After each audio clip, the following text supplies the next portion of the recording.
Hello, Melinda. How are you doing this week? I'm great. Beautiful outside. How can we complain? Yeah, exactly. The weather has turned around a little bit. I understand that you got out for a little round of golf, or maybe a couple rounds of golf on the weekend. Is that true? I did. I golfed every day, actually. It That's was fantastic. A little element of freedom, in a sense. I think that's what we're all looking for. And it's interesting where we're going to go today, and the next few sessions. And it's really coming back to your book, Personal Next. We're going to get into the heart and soul of the book as I see it, and talk about the 9 practices that you refer to with your research and how you put this into your book. And really looking forward to what we're going to talk about today. great. Thank you.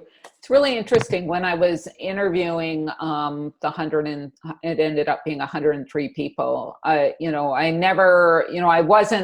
go in with any preconceived ideas. And as you know, I interviewed, and then I transcribed every interview and actually sent it back to each individual to make sure that it was correct. And as I was reading them, I started to understand that there were certain things that were happening both in high performance. They were somewhat absent in that messy middle period, and then they started to redevelop in a personal next. So our focus today is really on high performance, whether you're a coach or an athlete. But I think, and I got thinking about, our next step, and I've been watching the Michael Jordan documentary, as all of us have. And I actually have gone through and started to annotate many of his statements to these 9 practices. Just because I thought, well, it'd be interesting to get, one of the world's greatest athletes and see if he uses these practices, because certainly in the interviews, whether it was a high performing business person or even, somebody that was surviving a life altering disease, or the athlete themselves, they were all using these practices. So it's quite in depth. And I think the best approach is to do it through 3 webinars, video chats, because then we can divide up each section into 3 of the practices. So let me share my screen. As you can see by this word cloud, the word practices is highlighted. And then each of the practices is also highlighted. But I also put in other words that might relate to these practices, because as we talked about in the care video that we did, sometimes people don't really understand maybe what proficiency means. And so the word knowledge is there. It just gives you some background on the intent of each of these words. At first I had 12, and the publisher actually said, you got to get this down to 8. And I said, I can't get it down to 8. High performance is really tough. Like, if you're going to be the best in the world, whether you're a coach or an athlete, it is really hard to be the best in the world. Anyway, we ended up reducing a couple, so we got it down to 9. And I really like the acronym practices, because what it indicates to me is that it's ongoing. It's never ever ending. You never gain enough proficiency in anything. There's always somebody that is slightly better than you, and so you can always work on that. Commitment never ends. Being tuned into other people never ends. Regulation never ends. And so it's something that you constantly have to work on. That's right. And so I love the acronym here, because it really reinforces the intent of the message and of what I learned from each of the 100+ interviewees. Yeah, I think practices is a really good way to describe it, because that's what we as in coaching or with the athletes, they talk about workout, they talk about training, things like that. But when it comes down to actual skills, you're practicing those skills. You're practicing them every day to make better. And I think this is a good way to try and define it, for sure. Right. So let's jump into the first one, and it is proficiency. And so how I define this is a high level of knowledge, skills, or aptitudes. And I want to make sure everyone's clear on this. It's a constant building of a high level of knowledge, skills, or aptitudes. And so if I think of coaches out there, they're constantly building their technical skills, and they're working on building their how they're going to set out a year, and how they're going to use their knowledge to get the best out of their athletes. But there's a lot of other proficiencies that coaches, the world's best coaches, have. They know how to talk to their board of directors. They know how to have conversations, have difficult conversations with parents and athletes. It's not something that we often talk about, how to have a difficult conversation, but the best coaches know how to have those conversations and make sure that everyone comes out of those conversations as a winner. And that is building proficiency. Yeah. It's also using those aptitudes of like never giving up on the hard work. It's understanding that you have these things inside of you that are part of your being, and it's constantly developing and using those things. Yeah. I think this is going to lead well into an understanding of how we're going to have to operate during the current situation and moving forward, just around the safety aspect of when we do return to sport. We're going to have a better level of understanding of empathy, in a sense, or understanding of the athlete when they're not well, or if they're, there's going to be a lot of guidelines that we're all going to have to follow.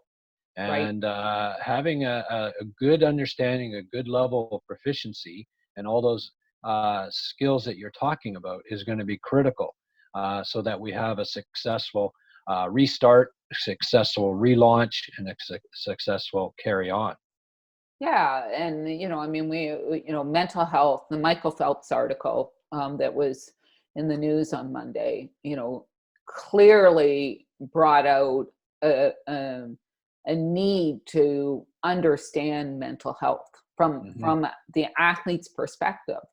And sometimes we can brush it over because in the moment an individual might seem fine. So there's building proficiency around mental health. There's so much that we can do, and as athletes come back, we really don't know what they've experienced inside. So one of the things that I said would be a great skill set for coaches to develop is really working on their questioning skills. Yes. Because that's also a proficiency. As an expert, one of the problems with being an expert is that you're an expert and you come across as an expert. And so people expect you to give them answers. The great coaches know how to ask questions to draw out answers from other individuals. Yeah. Well, it strengthens the conversation when you do have those conversations, and then it becomes more of the two-way process when you can ask, and that's something that I know I need to get better at, is asking questions. We all do. And yeah. It's I mean, when I got trained 8-10 years ago as an executive coach, I first couple of days I was going, what is this question asking thing? Like, come on, I can give them the answers. And eventually I came to appreciate what this question asking thing is, and how much valuable information you can gain. But it's a skill, and it's a really hard skill for those that are experts, because they have a perception of expertise, and because they so want to share their expertise. Yes. So then if we think about the athletes, and I'm going to go to the Michael Jordan movie, because it just fascinated me, how each of these practices showed up with him. And this idea of constantly building skill sets from when he was in high school and he didn't make the sophomore basketball high school team, and he practiced all summer, and he built his skills to when he went to UNC and played for the great Dean Smith, and how between his freshman year and his sophomore year, the basketball never left his hand, and he grew and he developed skills. And then how he went to baseball, and in between those first 3 championships and the next 3 championships, where he said, I need to go develop something else. And here's one of the world's greatest athletes playing a sport in public. It's not like he was playing golf where he could be with his buddies. He was in public, in front of people, developing skills and working at it day in and day out. So, and then that final championship, where not only was he continually, drawing on the proficiency he developed, but he was pushing his teammates to keep developing, keep going. We have to do this. And, I just was, and I recognize the movies from his point of view, but I was just so, maybe because we haven't had a lot of sports, but on television, but it was just such an interesting journey that he had. But at the base of that journey was his ability to continually develop his craft, whatever that craft was. Yeah. Well, I think there's so much to be learned from people's stories and great athlete stories and successful individuals. Their stories and I think that sometimes if you can just go a bit deeper into that story and then draw the things out that you can apply yourself to. Right. And that must be, this Last Dance documentary is pretty interesting when you just stop and just think a little bit more about the what's going on, not just what's been said, but what's really going on. It must be really fascinating for you in all your research to have this moment of a webinar in a sense for yourself to test all the things that you've learned and bring out what you're seeing on the screen. Yeah. I mean, it is. So it was really fascinating. But taking this back to the athlete, like, what are the proficiencies for those that want to be the best? What are the proficiencies that you need to have? And as how I went about researching this book, I don't know whether we've ever talked about this, but, I decided I wanted to look at, the goal was to look at 100 people that had successfully transitioned. Because as an athlete, I looked to Cheryl Gibson, who was the best backstroker in Canada, and said, how can I be like her? What does she do that I don't do? What is she good at that I'm not good at? And then, I started, and Sue Walsh down in the US, the great UNC backstroker who won 4 NCAA titles in all 3 backstroke events in 4 years. I mean, those 2 individuals were people that were complete role models for me. And so in the research, I thought, let's go look at 100 people that had successfully transitioned, and what would I learn from that? So, as an athlete, I want you to look at those that are out there that are the best. What are they doing? What are those role models doing that maybe you're not, or that you could develop? Yeah. No, I think that's really important. And, much of your book is about that transition from the sporting life into, your next journey. But I think it can also be applied to when you go from one season to another, or part of a season, and how you have to adapt and make those shifts that are necessary to keep bettering yourself. And so I think it has a lot of takeaways. This type of, it's not just on when I'm finished. No, it's about the process. That's what I always thought about when I was when you were sharing your information with me with the start of your manuscript and stuff like that. Was this is so current. This is so applicable to what we do every day. And again, I think this is the perfect time to be actually visiting those. 100%. And this idea that a personal next has to be a transition. Yeah. It doesn't. I mean, when I go golfing on the weekend, it's a personal next for me. I'm going to do better than I did last weekend. So, I'm going to take some of these things that I'm talking about. And actually, I was talking to my golf coach last night and, developing an approach for the first tee. And so, that's building a proficiency. It is so relevant to our athletes as they are moving from doing all the great dry land and other work they've done over the last 2 months to potentially getting back into the pool and starting to really focus on next July. Yeah. And when you're just mentioning about that, your approach to the tee blocks or do your first tee or whatever, thinking that under the condition, it must have been a bit different because of the guidelines and even the rules and the behavior, that it's different than what it would have been last year when you first got on. The social aspect of it, it's there, but it's from a distance, and it's there's a behavior that you probably had to check yourself each time. Totally. And that's a great lead in to the next one, which is regulation. Good job, Dean. No, I've been so fortunate to have these discussions with you because it gets you thinking, because it's very, very much part of what we're going to be going through as we start to return. Right. Things are going to be so different, and we have to be different in order to see it be successful. Right. So regulation is that ability to manage impulses, thoughts, and emotions and delay gratification in order to reach new standards. And there's so much to unpack in this particular practice. It's, that think about our athletes when they're coming back into the pool, and, their emotions are going to be, they're going to be ramped up. They're going to have fear. They're going to have,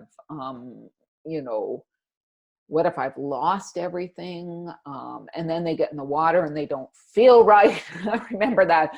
I just don't feel right in the water.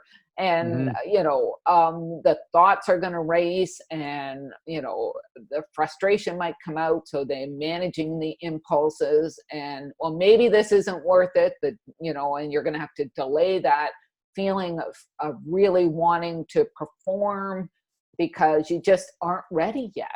Yeah. And so, this ability to self-regulate your emotions, thoughts, impulses, and to delay that gratification. When I talk to college kids, I say, is it that you want to really, really perform, or do you want to go out and have a beer on a Wednesday night? Yeah. Which one do you want? Because you've got to decide which one it is. And I'm not saying an occasional beer for a college kid isn't bad, but when it goes to 2 a.m, you have to get up at 5. Yeah, it is. Yeah. So absolutely, it's keeping everything in check, and not losing sight of what is really, really important. Yeah, and it's also, here's an interesting thought. I'm actually writing an article on this for Recruiting Magazine, and it's putting boundaries in. So regulation is about having boundaries and being willing to say no to something in order to perform at the level that you want to perform at. So, and that's hard. That's another skill we have to, that's another proficiency we have to develop. But the implementation of that proficiency falls under regulation.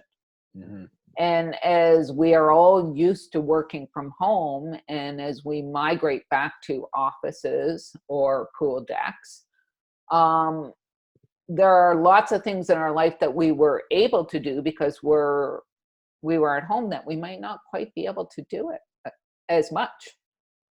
And so it's really saying, okay, what is the boundaries that I need? What are those boundaries that I need to be able to self-regulate to the level that I want to? Right. it's part of having an open mind. Being able to adopt, open mind to adopt. And I was thinking, just as you were talking regarding the Last Dance, going from one coach to another coach, and the one coach was driven by getting the ball to Michael all the time, to where the next coach coming in was about the team play, and I talked about the triangle part, which was quite interesting. And you go, wow, like, so those are all things that we're going to be faced with, that we're going to have open, that things are need to be different, but they could be better. Right. And actually get the best out of yourself that it's never been considered. And so when we can, I think, support and shore up our skills as you're showing here, that's what's going to make the difference. Yeah.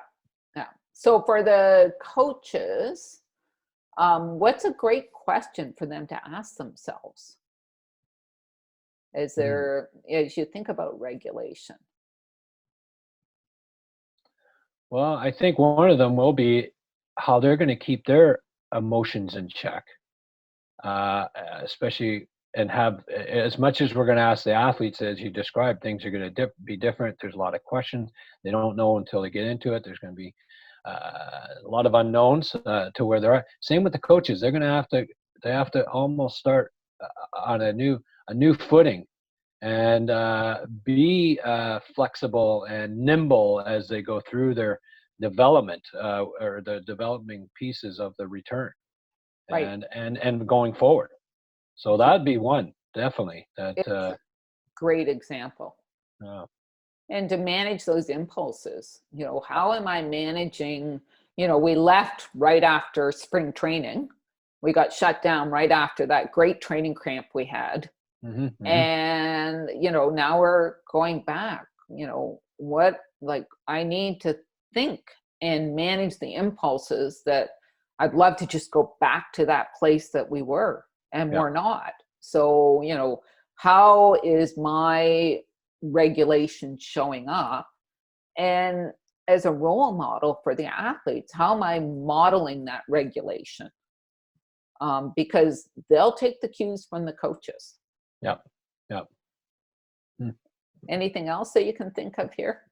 Well, I'm just trying to describe sort of, it's a bit of a, we'll call it a rebirth in a sense, that, there's a lot of new pieces coming in, and that's why it's going to be a balance for them on the new things that they have to adjust to the things that made them great, those foundational pieces to what's it made the coaches strong in what they are, or the athlete in what they are. So it's going to be an interesting journey.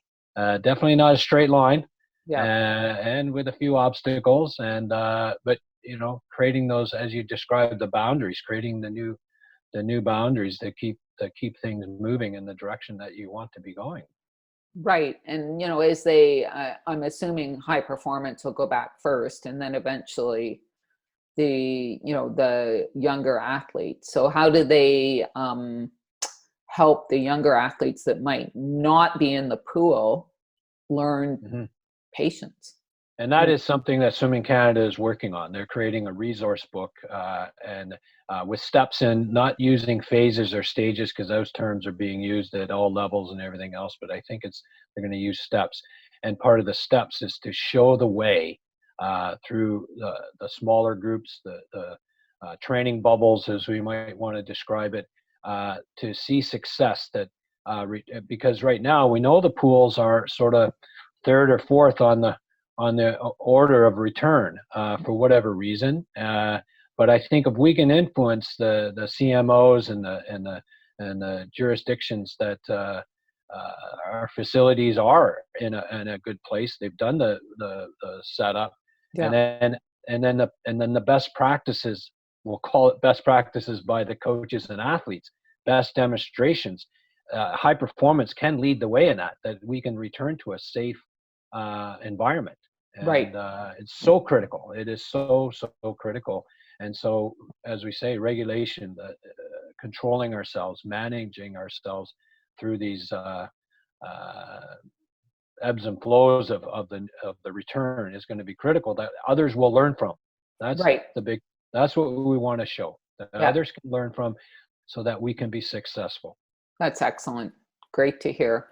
And I just want to give a real shout out to the athletes out there that delayed gratification. It would have been so easy for them to sit back and say, well, until this thing gets resolved, I can just chill out and play video games. But, the ones that are in school that, I've heard of, they're continuing to make sure that they're on top of their schoolwork and doing the dryland and doing what they can. Yeah. And managing their thoughts and emotions. So a real shout out to the athletes and the coaches who helped model that and gave them the tools that they needed to do. Because, from what I understand, we're doing a good job of that.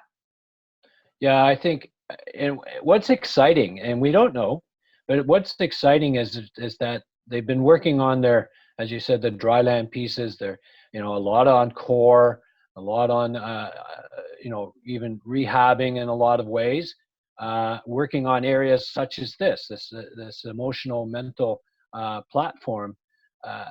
They're almost going to be returning to the pool. You might say they've been on their break, and they're going to return to the pool with a new, somewhat would be related to ships, but a new vessel. Because Right. I got to think, when we've had our downtime, sometimes we haven't done some of the physical and mental things we should have done. And this time, I think there's been a real pronounced effort in that regard. So I'm excited to find out how these athletes respond.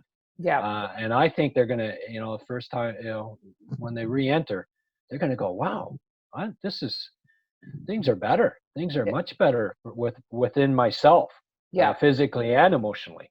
I think that's great. I think very fun to watch. Yeah. And that leads us, very good lead in there again, to the third one that we're going to talk about today, which is attitude. And this one is a mindset that embraces hard work, ongoing improvement, and the acceptance of failure. We've talked about in previous videos, this idea that in order to, you have a line of performance that you've reached. In order to bounce above that line, you have to accept that you might not make it. Mm-hmm. And that is really tough. There's no guarantees for athletes that they're going to make a team, that they're going to qualify for provincials, that they're going to make Olympic trials, those big milestones. But without the attitude that embraces hard work, ongoing improvement, and that acceptance of failure, and what are you going to do with that failure? You're going to learn from it. You're going to grow from it. That is, one of the critical things that constantly showed up in these interviews. Mm-hmm. That, that attitude, okay, I can do this. And the stories that you tell yourself to generate that attitude. If you go to Michael Jordan's movie again, he told himself incredible stories to motivate him mm-hmm. for hard work. When someone challenged him and said, you're never going to be as good as so-and-so, he went, watch me, mm-hmm. And he went out on the court and he practiced and practiced and practiced and practiced. And he just kept saying, I am going to do this. Yeah. And, when we get to emotions in a couple of weeks, his ability to use those emotions was just to fuel his attitude was incredible. Yeah, that's exactly it. When you talk about emotions, it's a huge definition or descriptor to them. And sometimes emotions, you can get overridden with emotions, which affects your performance. He found a way to rise it. And I think back to the days of Victor Davis. Yeah, and, I was just thinking of Victor.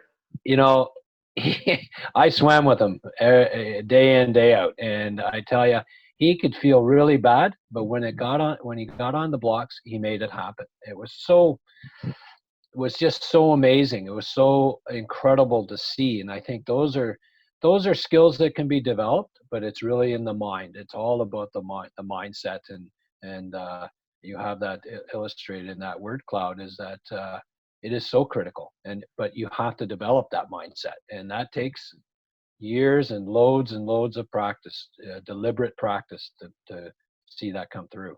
Right. And, the acceptance that failure actually spurs you on.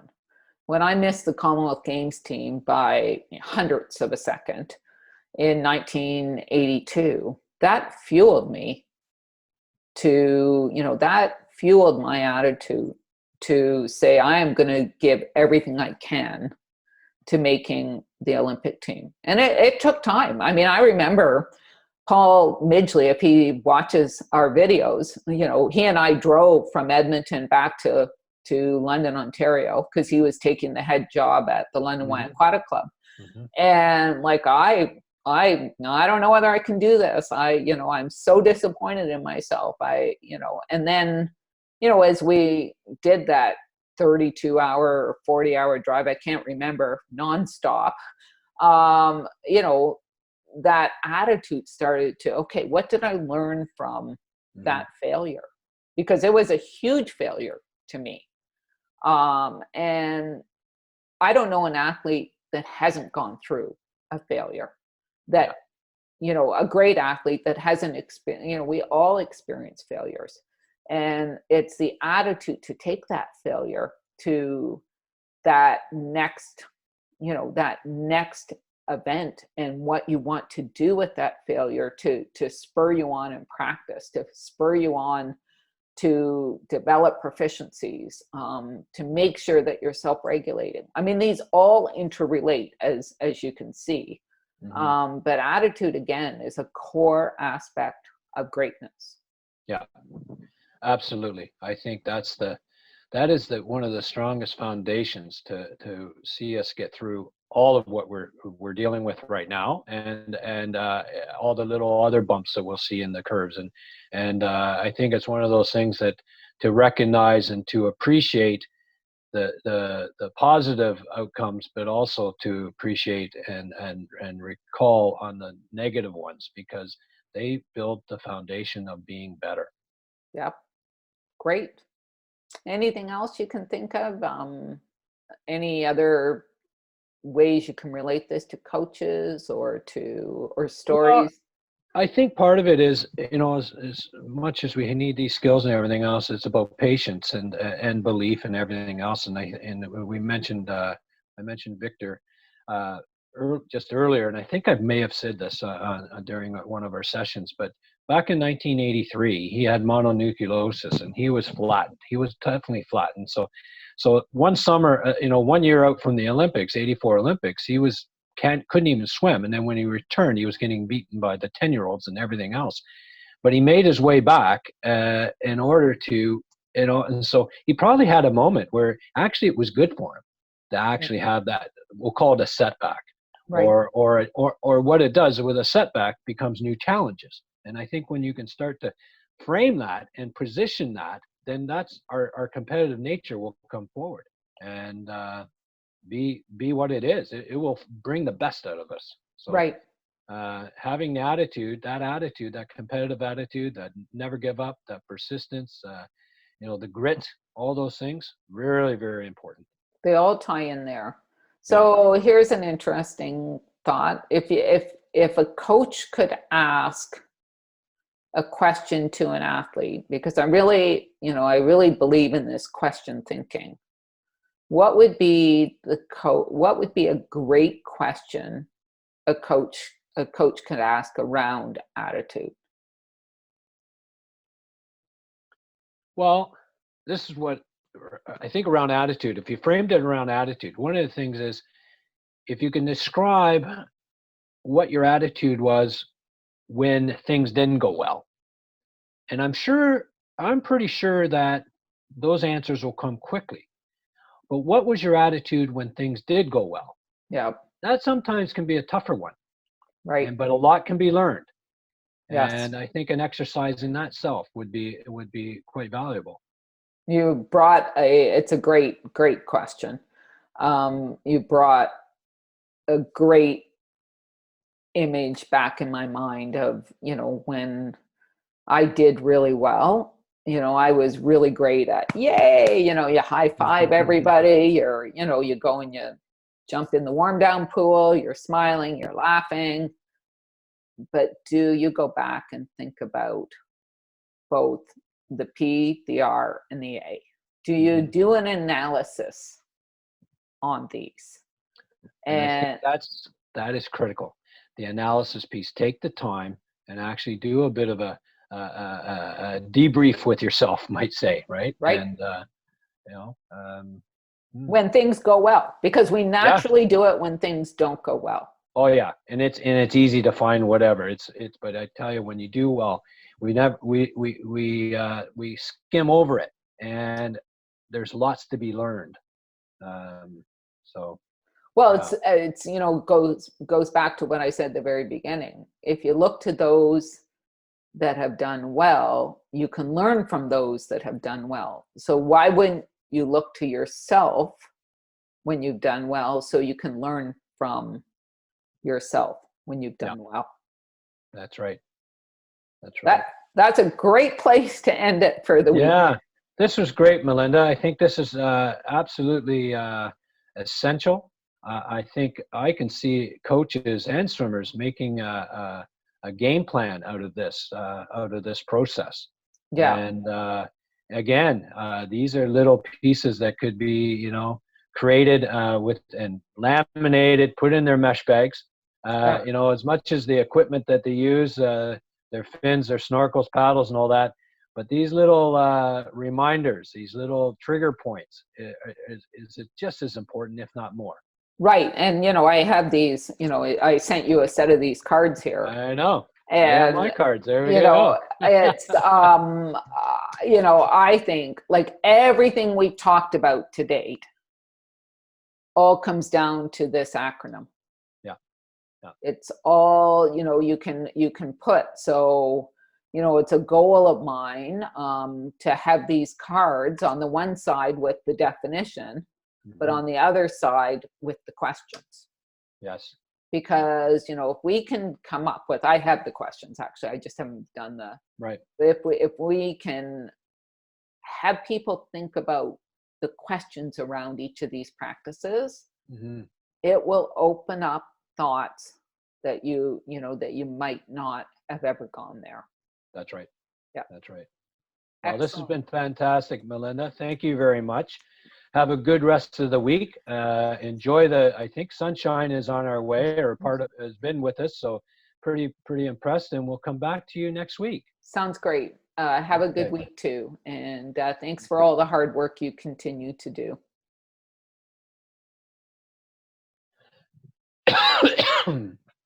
There we go.